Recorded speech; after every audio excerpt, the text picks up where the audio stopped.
Go by the name of Kendrick Lamar.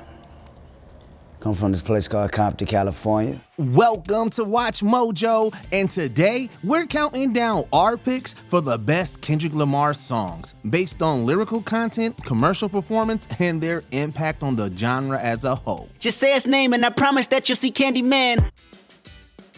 Number 20, Rigamortis, Section 80. Some musicians come out of the gate swinging, and he's no exception. Although it may not have been the album's lead single, Rigamortis puts his skill on full display.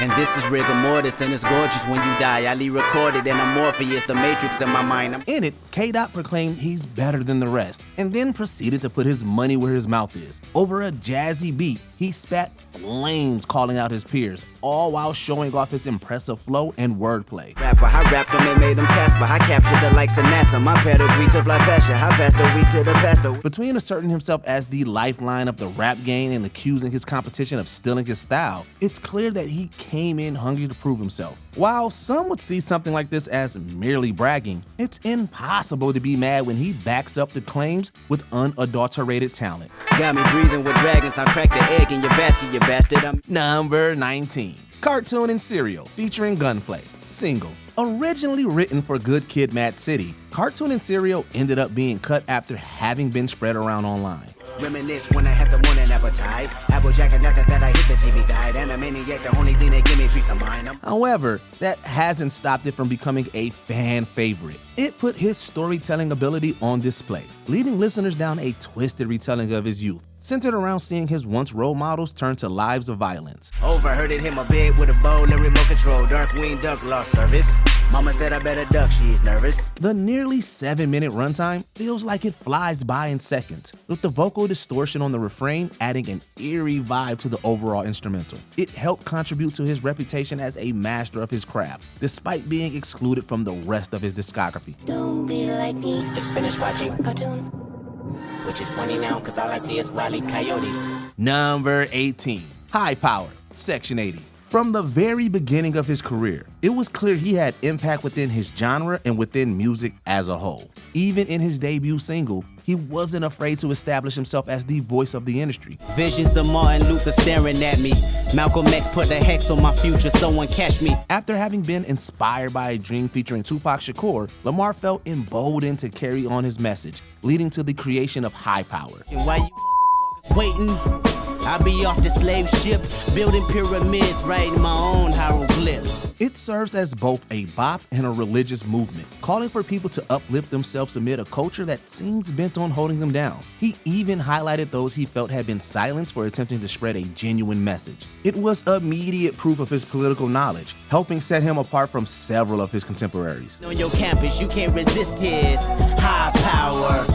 Throw your hands up for high power. Number 17, ADHD, Section 80. Only K-Dot could give a history lesson and call out glorified drug culture in one incredible number. Good didn't hope to take the pain away from the feeling that he felt today. You know when you're part of Section 8 and you feel like no one can relate. Using the rising prominence of disorders like ADHD as a springboard, he discussed the casual drug use occurring in his generation. It perfectly explained why so many turned to substances as a way of coping with the society they were raised in, citing the crack epidemic in particular. I mean, beg your pardon, oh I rap, baby. How old are you? She say 22, I say 23, okay, then we all crack babies. He approached the issue empathetically by highlighting the casual existentialism that comes with growing up in a broken world, and how easy it can be to turn to self-medication. His signature rhythm helped keep the message from becoming heavy-handed, creating a track that entertained and informed the audience all at the same time. You can have all my shine, I will give you the light. Number 16,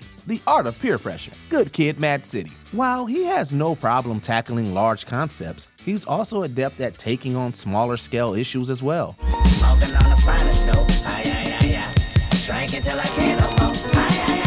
Kendrick was a kid just like all of us, and as such, he had to deal with plenty of goading from friends. In The Art of Peer Pressure, he described the fear of being othered and going with the crowd just to feel included. The windows roll down, all I see is a hand pass acid. Hot boxing like George Foreman, grilling the masses of the working world. It's something that practically everyone can relate to, even if their exact circumstances were different. Being able to capture a universal experience is no small feat, yet he did it effortlessly. He looked at the situation with a maturity beyond his years, noting how people's personalities and values can change while hanging around the wrong people.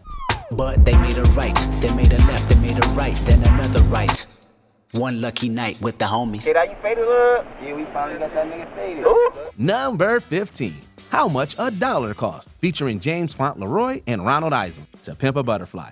You know someone is talented when they can restructure even the most mundane experiences into something deep and philosophical. How much a dollar really costs? The question is detrimental, paralyzing my thoughts. Parasites in my stomach keep me with a gut feeling, y'all. Detailing an encounter with a man down on his luck, he took us on a ride through his mind as he struggled with the decision to deny a request for $1. He debated himself on helping versus enabling someone in need, and questioned his own role within his community. He said, my son, temptation is one thing that I've defeated. Listen to me, I want a single bill from you. Nothing less, nothing more. He made things even deeper by positing the conversation as a test for acceptance into heaven, leading him to wonder if that would have changed his mind. It's pure genius in musical form, revealing his intellectual side and solidifying his reputation as one of the greatest lyricists on the modern scene. Then I tell you just how much a dollar costs. The price of having a spot in heaven. Embrace your loss, I am God. Number 14. King Kunta, To Pimp a Butterfly. To Pimp a Butterfly is a multifaceted project, containing some of this century's most poignant songs, while also splicing in moments of genuine fun as well. Swear you and I was walking, now I run a game, got the whole world talking. King Kunta was a departure in the best way possible, proving Dot's versatility as an artist. The production alone is enough to get people moving, with key changes and beat switches keeping things fresh the entire time. 24/7, 365 days times 2, I was contemplating getting on stage just to go back to the hood, see my enemy and say. He took the opportunity to blast everyone in his sights, from people who waited until he was popular to jump on his bandwagon, to rappers who supposedly utilized ghostwriters. It was the perfect reprieve from the somber themes of the rest of the record, and reminded listeners that he's anything but a one-trick pony. Talking King Kunta, everybody wanna cut the legs off. Number 13, Mother I Sober, featuring Beth Gibbons, Mr. Morale and the Big Steppers. Mr. Morale and the Big Steppers allowed listeners into K-Dot's mind in a way he never had before. I'm sensitive, I feel everything, I feel everybody. One man standing on 2 words, heal everybody. It was as though he wanted to give fans a look into his psyche, something that was most apparent in Mother I Sober, featuring Beth Gibbons of Portishead. Kendrick mused on his mental health and his struggles in healing himself. He brought his own familiar trauma to light, focusing on his mother's hardships and how that caused her to project on him in return. Frozen moments, still holding on it. Hard to trust myself, I started rhyming. He also mentioned the generational abuse that his community has faced, and even called himself out for his own transgressions. It's a sermon detailing his pain, ending with him freeing himself and his loved ones from the emotional chains holding them down. So I set free the hearts filled with hatred, keep our bodies sacred as I set free all your abusers. This is transformation. Number 12, Meet the Grams, single. Beef is nothing new in hip-hop.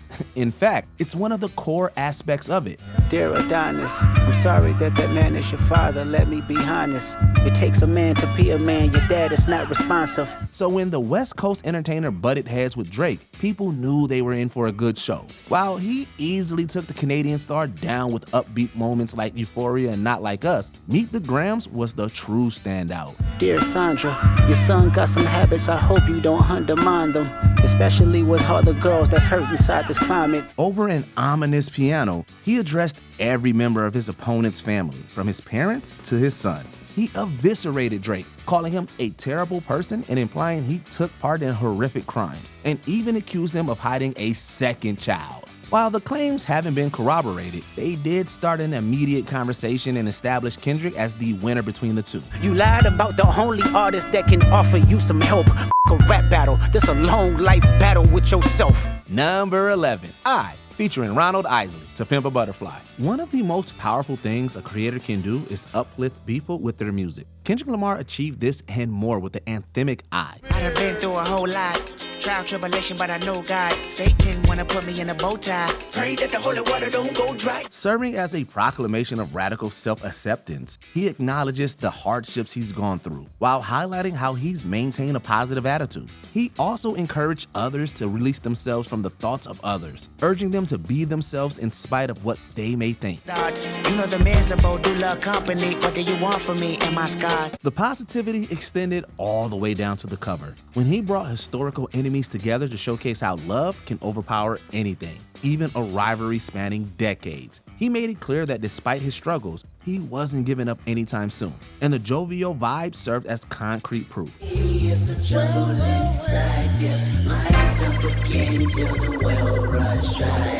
Number 10. Humble Down. Has there ever been a more triumphant return to the top? I remember syrup sandwiches and crime allowances. Finesse a nigga with some counterfeits, but now I'm counting this.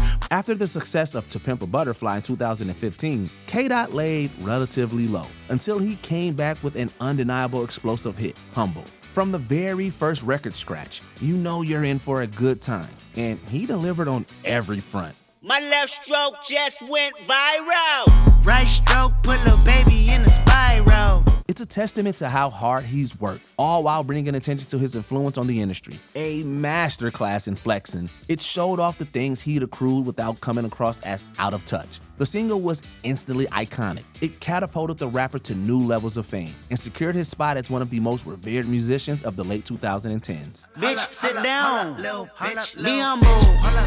Sit down.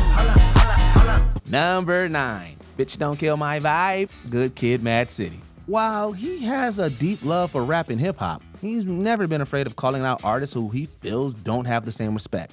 Look inside of my soul and you can find gold and maybe get rich.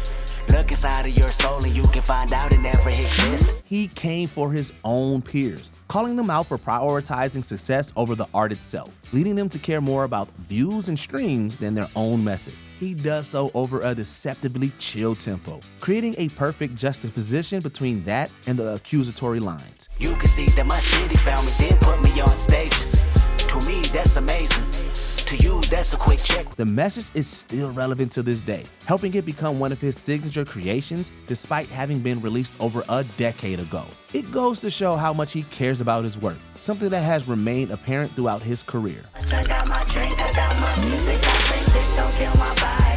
Bitch, don't kill my vibe. Number 8. Alright, To Pimp a Butterfly. In the mid-2010s, the United States was in a state of political unrest following a series of senseless acts of brutality carried out by the police. And when I wake up, I recognize you looking at me for the pay cut. Bahamas, I be looking at you from the face down. One Mac 11 even boom with the bass down. This led to the popularization of Black Lives Matter, with several songs becoming rallying cries, including Alright. It's a moment of genuine activism in musical form, urging those who are oppressed to remain proud despite the constant adversity they face. What you want? You a house, you a car, 40 acres and a mule, a piano, a guitar, anything. See, my name is Lucy, I'm your dog. It helped people feel even a bit of hope despite the hard times, encouraging them to keep fighting for what they believe was right. The fact that he was inspired from seeing struggle around the world made it all the more authentic, helping it become one of the most prominent protest anthems of the last decade. Number 7. You, To Pimp a Butterfly. While I is all about loving yourself, this oppositional side showed that sometimes that is easier said than done. I place blame when you steal, place shame when you steal. Feel like you ain't shit, feel like you don't feel confidence in yourself. You is absolutely scathing, as he took us into the deepest recesses of his mind and showed us himself at his most vulnerable. He showed glimpses of his deepest insecurities, reinforced by the things he's been told by himself and others. You the reason why mama and them leaving. No, you ain't shit, you say you love them, I know you don't mean it. He exposed the guilt he felt leaving his family for fame, the imposter syndrome he faced regarding his own legacy, and feeling like a failure. It's undoubtedly dark and unflinchingly honest, with a sobering ending that leaves the listener with lasting feelings of unease long after the track has finished. You just can't get right, I think your heart made it bulletproof. Number 6. Swimming Pools. Drank. Good Kid, M.A.A.d City. If there's one thing he excels at, it's subverting expectations. A song with this title and energy may make a new listener believe it's the perfect soundtrack for a party. Nah, I done grew around some people living their life in bottles. Granddaddy had the golden flask, backstroke every day in Chicago. However, a closer look at the words reveals just how wrong they are. He details the uncomfortable truths of alcohol use disorder, even citing his grandfather as one of the earliest examples of seeing people numb their pain with the bottle. If I take another one down, I'ma drown in some poison, abusing my limit. I think that I'm feeling the vibe. I see the love in her eyes. He also dabbles in themes of external pressure as well, with the chorus itself serving as a perfect parody of those influencing him to continue drinking. The addictive orchestration helped counteract the deeper meaning, creating a genuinely fun piece that ironically became a staple at clubs and house parties for years afterwards. I got a swimming pool full of liquor and they dive in it. Pool full of liquor, I'ma dive in it. Number 5. The Blacker the Berry to Pimp a Butterfly. At his best, Kendrick can make all of us look within ourselves and question the things we believe. And he holds himself to that standard as well. I'm the biggest hypocrite in 2015. Once I finish this, witnesses will convey just what I mean. The Blacker the Berry was a fierce response to Eiht, going deeper into the issues presented in that tune. He went in depth on the history of racism in America and the world as a whole, mentioning the wider societal ills that have resulted in the culture we have today. I know you hate me, don't you? You hate my people. I can tell cause it's threats when I see you. I can tell cause your ways deceitful. He wasn't afraid to speak his mind, even if he knew that what he was saying wouldn't be popular. The repetition at the beginning of each verse was the perfect way of tying everything together, creating a divisive number that won him plenty of cred amongst his predecessors. Me, hypocrite. Number 4. DNA, Damn. With inclusions like this, it's no wonder Dan won the Pulitzer Prize for music. I got loyalty, got royalty inside my DNA. DNA is one of the most explosive tracks on the album, from his delivery to the insane instrumental behind it. He had the producer form the beat around his performance, creating a discordant sound that continuously escalates throughout. There's a fierceness about his delivery that made the message cut even deeper, which was only exacerbated by sound bites claiming that hip-hop had become more detrimental than racism in recent years. See my pedigree, most definitely don't tolerate the front. Shit I been through probably offend you, this is Parla's oldest son. Despite coming across as confrontational, it still had plenty of appeal among general audiences. It's become a standout amongst his catalog and has been featured in several movies, advertisements, and sporting events since being released. Hey, tell me when destruction gonna be my fate. Gonna be a fate, gonna be a fate. Peace to the world, let it rotate. Number 3. Money Trees, featuring J-Rock, Good Kid, M.A.A.d City. One of the most impressive aspects of Good Kid, M.A.A.d City is that it's one overarching tale told across the tracks. Me and my niggas tryna get it, yeah bitch. Yeah bitch. Hit that house like tell me is you with it, yeah bitch. Yeah bitch. Money Trees serves as a reminder of where we are in the story, referencing previous tracks to make sure the audience is completely caught up. The hook immediately draws the listeners in with a line that's both clever and fun to sing, and it only gets better from there. It's incredibly ambitious as it runs the risk of seeming repetitive or boring. Go Hollyberry or Hallelujah. Pick your poison, tell me what you doing. However, he handled it with ease, allowing his storytelling capabilities to take center stage. The spectacular verse from J-Rock was the cherry on top, helping create one of his most beloved tunes to date. Hit the streets with a heater under my dungarees. Turn up. Trees are making shaded under our money. Let's go. Number 2. M.A.A.d City, featuring M.C.A.D, Good Kid, M.A.A.d City. Growing up in Compton is no easy feat. All got along, they probably got me down by the end of the song. Plenty of creatives have referenced the city and the strife that comes with growing up there. K-Dot's lyrics are blunt, detailing violent events in his childhood that have affected his life in the long term. He even went in depth on some of his own personal experiences, such as negative moments with drugs and his actions leading him to lose his job. Security gone for a month and ended up leaving. In fact, I got fired cause I was inspired by all of my friends. Still, he presents the city and his actions through an empathetic lens, trying to make the listener understand the complex reasons behind its reputation without glorifying the violence that took place. M.A.A.d City was pivotal in his success and helped close out his second record with a bang. Seems like the whole city go against me. Every time I'm in the street, I say yeah. Before we continue, be sure to subscribe to our channel and ring the bell to get notified about our latest videos. You have the option to be notified for occasional videos or all of them. If you're on your phone, make sure you go into your settings and switch on notifications. Number 1. Sing About I'm Dying of Thirst, Good Kid, M.A.A.d City. You'd think a song clocking in at over 10 minutes long would overstay its welcome. However, the MC proved that he had no trouble holding people's attention for that long. I woke up this morning and figured I'd call you in case I'm not here tomorrow. I'm hoping that I can borrow a peace of mind. I'm behind on what's really important. It's a formidable piece with multiple parts chock full of hard-hitting lines. The musician grappled with several dark thoughts, including horrific moments he experienced and questions regarding his own death. He even called out some of his past work and how his portrayal of the subject negatively affected their family, creating a moment of genuine self-reflection that left listeners in awe. You wrote a song about my sister on your tape and called it Section 80. The message resembled Brenda's Got a Baby. It's multifaceted and emotionally intense, leaving fans with a greater sense of who he is as a person. While it isn't his biggest hit, it's undoubtedly the performer at his best. You dying to thirst, you dying to thirst. So hop in that water and pray that it works. Which Kendrick Lamar song do you think has had the greatest impact on the genre? Let us know in the comments down below. Should I feel resentful I didn't see my full potential? Should I feel regret about the good that I was into? Did you enjoy this video? Check out these other clips from WatchMojo, and be sure to subscribe and ring the bell to be notified about our latest videos.